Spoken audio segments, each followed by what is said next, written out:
Hey folks, Eric Mashinsky here, Gold Investment Letter. This is going to be a quick video for those of you that watch it. Thank you very much. I know a lot of people, they'll read what comes in, and if there's a video, you don't get to it. So for those of you that take a moment to do that, I really appreciate it. I want to make this one worth your while, but also make it quick. So, commentary about my thoughts on everything going on geopolitically. And forgive me for my cursing, but it's a bunch of fucking noise. Okay. I am a capital markets professional for 30 years. I have made every single mistake in the book probably dozens of times before I've learned different lessons. One thing that I do believe is that if we had all of these geopolitical headlines about the bombings in Iran, Israel, Iran, World War III with Putin, China, all this bullshit that's everywhere in our face in the media, causing fear and uncertainty. And then we're on top of the tariffs and all this stuff, which was very sloppily done, quite frankly. You know, you can say Trump's Mr. Art of the deal, and on some level he is, but on others, he's extremely sloppy and impulsive. And guess what? He's just a man and he's going to be gone very, very soon, one way or the other. A few more years, or who knows, maybe even sooner. We don't know that. There's a system in place that has been here for centuries, that is bigger than any man. Wars, rumors of wars. This is going on every single year, decade of my life. How about you? And the irony of it all is that if we saw, like yesterday, for example, the United States goes and bombs Iran, and the S&P is up and oil is down. You have to watch the reactions in the markets, not in the headlines. A lot of people that are big, smart money, okay, do not pay that much attention there unless you are an algorithmic trader, you're a frequency trader, or you're a large hedge fund that likes to make big liquid bets for a short period of time. And we even saw that one Bloomberg writer a few weeks ago. What did he call him? Taco? Trump always chickens out trade. I don't agree with that, but what he was saying is that people are starting to catch on that if you get all these threats from Donald Trump and the market dips 2, 3, 4%, people have started to buy that up because then all of a sudden a week later, oh, I just put a 30-day suspension on any new tariffs with Mexico and Canada and blah, blah, blah, blah, blah. It's all a bunch of bullshit. And I'm going to go back to something that I said before that I did acknowledge. Maybe I was wrong, and maybe I am wrong in some capacity, certainly in the short term, because politics are heavily influencing certain things in the markets. But the biggest thing that affects markets and controls the world is money flows. Central banks, fractional reserve banking system, and liquidity flows. It ain't no goddamn president. Laws are important. Our structure here in the United States is important. It is one of the better ones in the world. I've told you guys that I don't vote. The only person I ever attempted to register for, and I found out later that it didn't go through, so I couldn't vote for him, in my entire adult life was Dr. Ron Paul. I don't vote for somebody unless I believe in what they are, what they want to do completely. You're not going to get my fucking vote. And I'm sorry for all of you that are, look, this is another thing. I just want to let you know I'm here for one thing with you guys. I want to try to make some impact in helping my sphere of influence make some extra money. What you do with that, I hope you aren't just a selfish prick, because I've fired people that pay me 20 grand a year in my elite service. When I found that out, just said, go screw yourself. I just made you $3 million and you can go fly a kite. But a lot of good things can come from that. And a lot of you have been with me for a while. Some of you are newer. And I just appreciate when people are, putting hard-earned dollars into ideas that I've researched that I'm betting on, and that's why I'm here. And so it has really very little to do with my political leanings, because really at the end of the day, what you would probably call me is apolitical. Because I'm sorry, but my brain, my belief system does not fit in the confines of one or two lanes. It just doesn't. Okay, it doesn't. And you're seeing a lot of this stuff with the president of the United States invoking certain powers, and the Supreme Court just allowed him yesterday to basically, with no due process, just get people wherever the hell he wants around the world. I think that's kind of screwed up. But anyway, whatever. I can be objective about this stuff. There are things that Trump is doing that I really appreciate. He's getting rid of a lot of the nonsense regulation, and I expect something this year to come that's going to be a big boon to the mining industry. Red tape that's going to be cut, perhaps tax incentives. I happen to be active in one capacity in Washington with the Special Operations Association of America. I'm a board of advisor to the critical minerals issues that we have and the supply chain issues that we have. Really just attempting to educate a lot of the guys that are at the top of the food chain and special ops in the government, Congress people that can get stuff done there. I don't want to do it. I really don't. I would rather stay away from politics, but these are all really good people, and they just, they want to help the nation and help people. And we have such a big problem with this supply chain issue. I mean, not only critical minerals and rare earth elements, but I mean, copper just went into backwardation. So you've got all kinds of stuff that, like, it's great. Donald Trump wanted to save the steel industry. He's very proud of that. Well, what are you gonna take it a step further and get our resources developed underneath the earth to pull them out to support these different industries? It's happening, but it has to happen so much faster. I'm just going to try to put my 2 cents in there to help get capital flows going into companies. And they certainly can be Canadian based companies. You look at something like Phenom Resources, which I remain. I'm the biggest shareholder in the company. The stock is cheap right now. It's like 27 cents Canadian, 20 cents USD. It doesn't get down here very often. And they're doing work on three different things right now that are very important and potentially very big. And that's vanadium, which is a big deal. And it started, you look at the press release that SOA.org put out welcoming me on, and they highlighted vanadium and basically talked about, this is a big deal for our energy, our self-defense.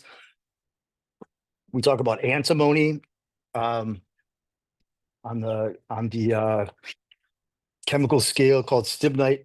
These things, tungsten. There's going to be a lot of money made, guys, in these areas. But for right now, what I want to talk about are a few that I see that I would highly recommend that you guys just make sure you're good. I was as loud as I could be for many different intervals on Bitcoin for almost 10 years now here at the Gold Investment Letter. And I had somebody who was very nice yesterday on Twitter. I forgot what I tweeted or what I put out as a post on X. This is kind of a comment about not getting distracted by all the political noise. And he just said, "Hey, man, you really nailed the last Bitcoin cycle. You should cover it again." And I said, "Go to phenomcrypto.com. I have another entire newsletter devoted to crypto." But I want to mention Bitcoin here. I want to mention the price of gold, silver, platinum group metals, and what I've been doing for my own portfolio, and then just highlight two stocks. You go back 18 months ago, and I shared a lot of these videos. I had a series on Real Vision called Investing in the Minefield. Very out of favor, as it has been for a long time in this country, certainly. Canadians get it much more than we do, but even their share through the Toronto exchanges, I believe, is down to about 50% of financing in the world for mining projects goes through the Canadian exchanges. That number used to be closer to 75 or 80% a couple decades ago. Um, the United States, I believe, is going to have a bit of a renaissance where people are going to pay attention to this stuff because these supply chain issues with the critical minerals, that's not going to go away. It's going to be sustained and it's going to be poignant, painful, acute, constant. And so we're going to have more capital from within the US where people say, wait a second. All right, AI. Listen, I am like a 50-50 metals and mining investor and tech investor. That's my background. That's why I'm so deep in crypto. That's why I'm an angel investor in 17, 16 deals in Silicon Valley that I've invested in the last 5 years. Um, I own a bunch of tech stocks. I have separate accounts, on Robinhood where I own AI companies, quantum computing companies, you name it. I'm comfortable there, and I'm also very comfortable in the mining space. And I've made more money in the tech space mainly because of the 2021 cycle in crypto, where I had my biggest winners ever. But other than that, my biggest winners that can make a real dent in your net worth has come from junior mining stocks. Okay, since this letter came out in 2011. My comment on Bitcoin is that I don't know where you guys are at these days. When I first came out with that recommendation into, I think it was May of 2016, Bitcoin was right around 500 bucks. It was like right below that. I think my first purchase of Bitcoin was 455, and then I came out like a week later or something, and I said I'm just going to recommend this across the board. And I had been talking to people in real life where I have like some friends that I see every 5 years, and they're like, dude, I'm the one guy at this event that listened to you, and I bought 2 Bitcoin at 500 bucks. I wish I would have bought more. I'm like, well, lucky you bought two. Where's my commission? So I'm talking about these things too with the macro side. I don't get anything from you guys doing these things. I'm trying to tell you what I'm looking at from sort of a pseudo macro perspective. And Bitcoin is going to be driven. I believe it's close to 90% correlation with liquidity flows. So you want to look at M2 money supply. You also need to look at network effects, just like we saw with the internet. That can have a big impact too. And there's a large, really hockey stick network effect going on in crypto and Bitcoin. Stable coins are going to be prevalent in everyday life. Bitcoin is, I said this in 2000, maybe not in 16, but a little bit later, as I really started digging into researching it. My call was Bitcoin's either going to zero or it's going into the millions. There's no in between. My consensus right now is it's going into the millions. And that'll happen over time with big swings. But, Bitcoin in the last year is up 6x the S&P. It's up 60% in 12 months. And people are wondering, is it over? Is it's going to go down? Oh my God, like what do you want? The best performing sector for the last 15 years in the world by far has been Bitcoin and crypto. So Bitcoin has so many characteristics similar and built upon the basis of gold, and then to make it even more improved in a digital world. It's very important for gold investors to understand it and have some exposure. I believe we're getting very close to a new run in Bitcoin to new highs. When I say new highs, what am I looking at? I'm going to make a guess, an educated guess, that over the next 9 months, I believe Bitcoin will rise on the low end 40% to 140% higher within the next 9 months. That means, 145, 150,000 to, 230 to 40,000. From there, we'll see what happens. These are cyclical things, but that's a big move if it's correct.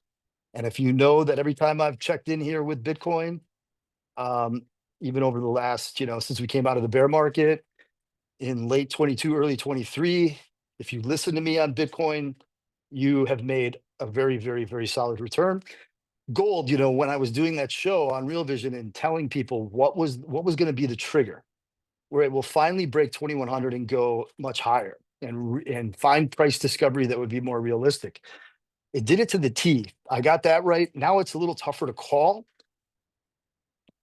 but Bitcoin is not pulling back. I'm sorry, gold. It looks higher. I think it's probably going to 4,000 or so, in the next, by the end of the year. Silver is my favorite commodity to own, the actual metal and or a proxy to the metal right now. I also have been buying a lot of the platinum group metals the last 6 weeks. Platinum has had a pop, but they're cheap, very cheap. Those two, palladium and platinum. Um, but silver is the play for a blow your face off rally finally. We hear a lot of people in this business who have talked about the manipulation in the silver market for so long. And there has been manipulation in the silver market for a long time with particularly like 8 banks. They are going to lose control. And now's the time it's going to happen. Silver is the cheapest commodity on the earth right now. I have been loading up on blue chip, mid-tier producer, silver stocks, juniors. Premium members know all about this. Join us if you want more ideas. But for right now, get some more exposure, buy some physical coins, buy some SLV, get some long-term call options on silver, because I believe that right now with silver breaking 35 bucks, which was big, first thing we have to do is test 50. But silver was at 50 in 1980. It is still not broken it. 45 years later, it will do so. And it will do so within the next 12 months. And within the next 12 to 24 months, I believe that silver will be challenging $100 an ounce. At least 70, a double. So then if you look at leverage to producers, First Majestic, things like that, I think you want to be long. The other one I really like, SILJ. That is the basket of silver juniors, which are mostly producers, just a little smaller than the big caps. I've bought that, and I don't plan to sell it for a while. And it's a big position because it's already just giving you a basket. Palladium, platinum, you can buy the ETFs, you can buy the physical coins if you like. These are my thoughts. I think gold goes higher. It just doesn't feel, even though gold has nearly doubled in 15 months, it just doesn't feel expensive to me yet at all. It really doesn't. It's not overbought in any crazy way. So these trends are going to continue, and a lot of that's liquidity driven, debasement driven. A lot of this shit that goes on in the news, guys. Most of you are here because you started to catch on, whether you're a student of Mises or G. Edward Griffin or whatever, and realize that the fiat currency system is a scam. It's monopoly money. And every fiat currency in history goes to zero. The US dollar will be no different. It's really surprised a lot of us how long it stayed resilient. And I'm happy as an American. It's given me an advantage. But it's going to be debased quite a bit going forward. And you have to protect yourself in hard assets and certain things that are going to protect you and even let you make greater returns than the inflation and debasement, combination. I think you have to make 8 to 10% on your money to break even in this world. Meaning you're getting that subtle purchasing power bullshit CPI number that comes out 8 to 10%. Above and beyond, that's our hurdle rate. Above and beyond that, those are real returns for us in the ballpark. Anyway, International Tower Hill Mines, THM in the US on the NYSE Amex. Let me pop in here on this computer. This is my biggest gold stock position, and I just bought more this morning. And I've been talking about this since December with my elite members and gave them 2 months to scoop up as much as they wanted between 45 and 55 cents USD. That's what those services do. So if you want to get more involved going into an environment where finally it really does look like we're going to see capital trickling down, because we're starting to see it here.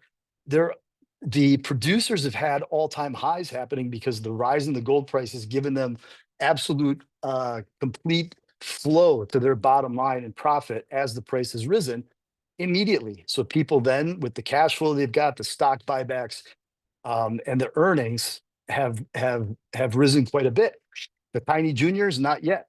The ones in the middle are the THM, Seabridge, Vista, Gold, other plays that are sitting on massive amounts, 10 million, 5 million, 20 million ounce gold deposits in good jurisdictions that in some of which were a little lower grade, but are super economic where gold is today. In fact, are economic at $2,500 gold, like THM.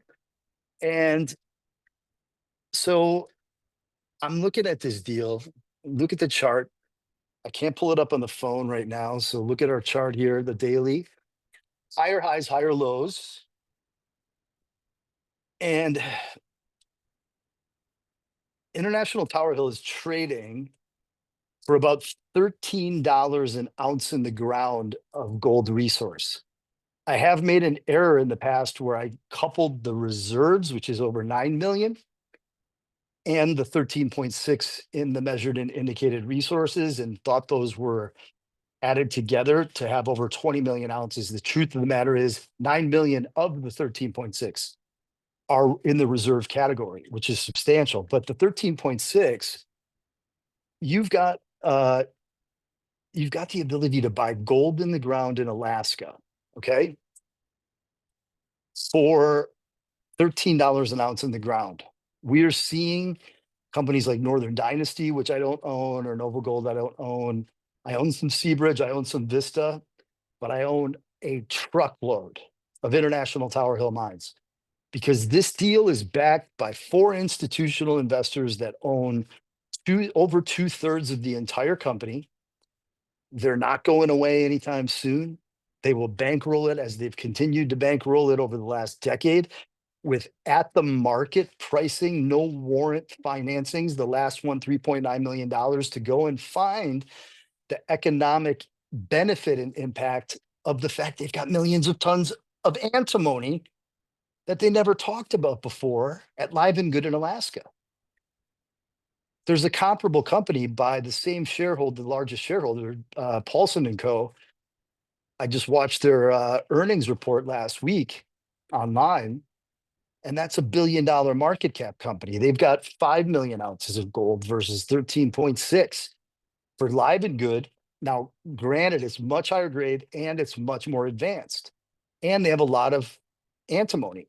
But the antimony that I see from the documents, the multi-100-page documents on the feasibility from Livengood, we're talking about some incredibly high-grade antimony. It's not as much as Perpetua, but we're also trading at 1/5 of their valuation, and Perpetua is going a lot higher too. Perpetua is like the best hope in America that we're going to get some of our own domestic supply of antimony that we're probably going to run out of within 2 years. And they're going to start actually getting it out of the ground within 4. It's a big problem, guys, and there's going to be a big squeeze. It's already gone up 6-fold in price for antimony. Nobody's talking about this with Livengood. They're going to start talking about it in the coming months from this study.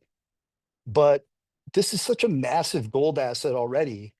The next level of institutional hedge fund and big money investors that missed the big move on the producers are going to start loading up on these development stage, massive leveraged assets, in my opinion.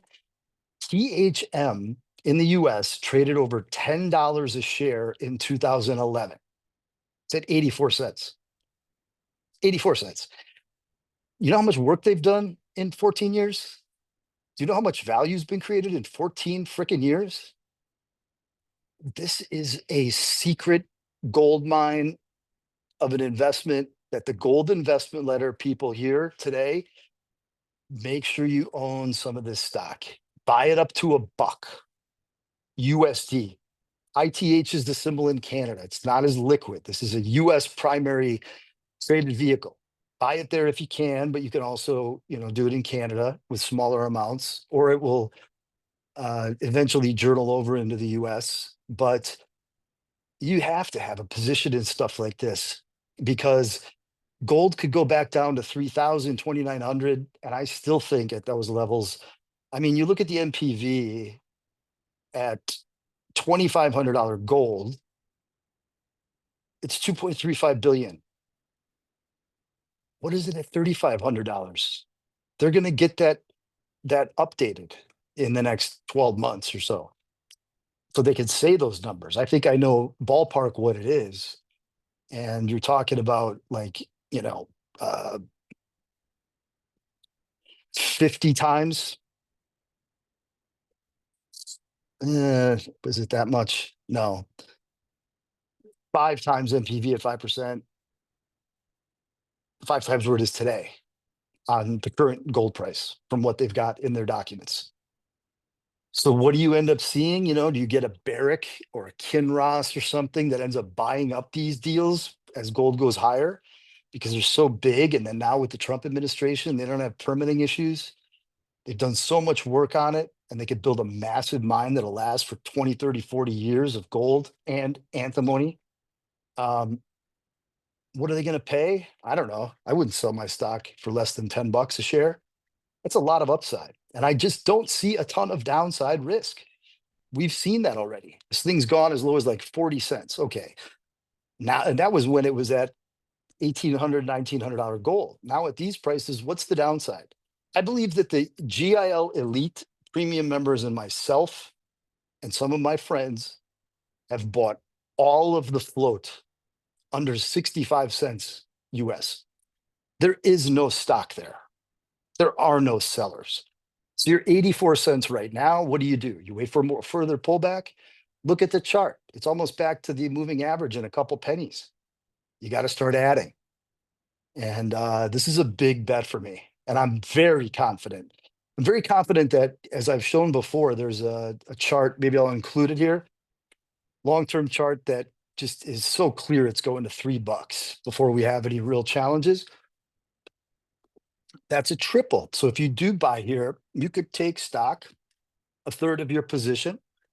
If you buy a big position, take a third of your position between 250 and $3 when it gets there, because that is a very clear path for me. Technically, sell a third, the rest is on the house, and have a lot on the house because it still could go to 5, 7, 10, or even higher this time. And that's what I love to do. Get big in deals early, take my risk out at a nice return. A triple's nothing in this business. I mean, we've had 50x, 40x, 30x, 80x, 120x when you include warrants in one of our deals. 10 baggers galore. I mean, these are smaller deals, but this is a no-brainer, guys. And you got to do this stuff. I think what's going to end up happening, bottom line, and I'll wrap it up. The people that are active on the buy side right now, think if you're in the majority or the minority. Talk to your friends, talk to your neighbor. Everybody's worried about the wars.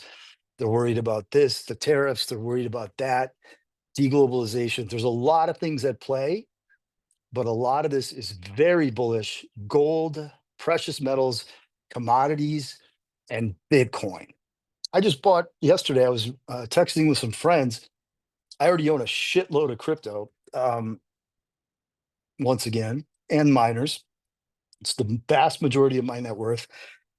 And I saw Ethereum back to 2,200. So I have some money in my Robinhood account. I bought 25 grand worth, like 22.15.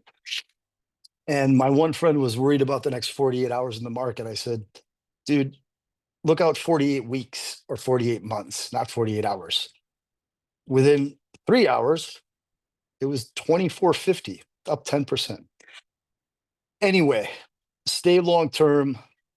We're going to make some very big strides, but you can't wait until things are running. Buy on pullbacks, buy while they're still cheap. Things like THM are like a sweet spot because they're not too small where if I recommend one of these little tiny juniors, they're going to fly for a day or two and then they'll come back down and people forget about them and they sell them back out. Got to stick with them, buy them, accumulate them. We have so many good opportunities here.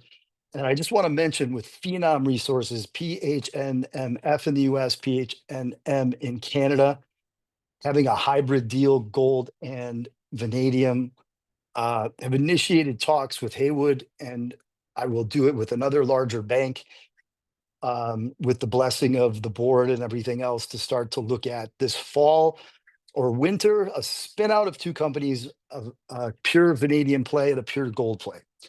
We've talked about this for years. The timing hasn't seemed right, but there's real stuff coming in both of those places. And you want to be a big shareholder before that happens and get shares spun out to you for owning the parent company. And look, the two biggest checks I've ever written in my entire life, I'm grateful to have been able to do it, because I am not a guy who came from money, had money like this before, even in my 30s.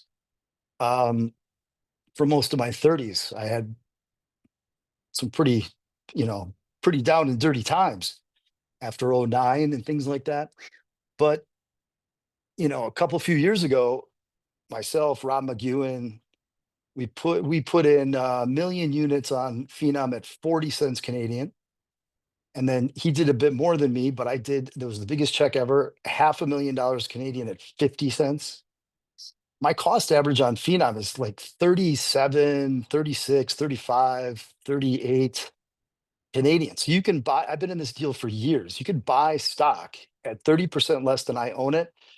And it's a terrific gold and vanadium deal. Just don't pay over 35 cents Canadian. If it gets there, just chill out, wait for it to cool off a little bit, accumulate. But that deal has not had the run that we're looking for. We bought that initially and did a financing in November of 17, our elite and premium members, 14 cents Canadian, 24-cent warrant. Within 7 months, when we were free trading, it hit $2. So it was 23x if you exercised your warrants and sold it all near the top. Then it went down to $1. It went back to $2. I mean, we had a huge win there. And then we had a long bear market in vanadium, a very, very distinct strategy of acquiring world-class Carlin Trend gold exploration projects through Dave Matheson, who's a legend in the business in Nevada. And I haven't lost any confidence. We just have to wait. But when our day comes, I'm not in this thing for that long to make 50 or 100%. I'll tell you that much. Have a great day, guys.